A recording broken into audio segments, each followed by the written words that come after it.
Hi అండి. ఇది soda చూడండి. సోడా చూడండి. దీంట్లో పోతున్నాను.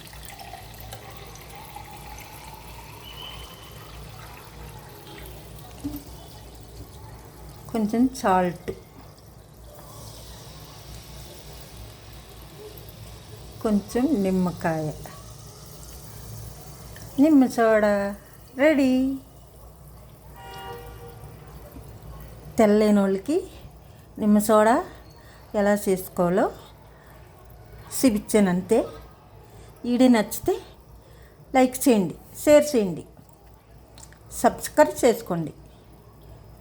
కొత్తగా ఛానల్ పెట్టండి, సపోర్ట్ చేయండి ప్లీజ్.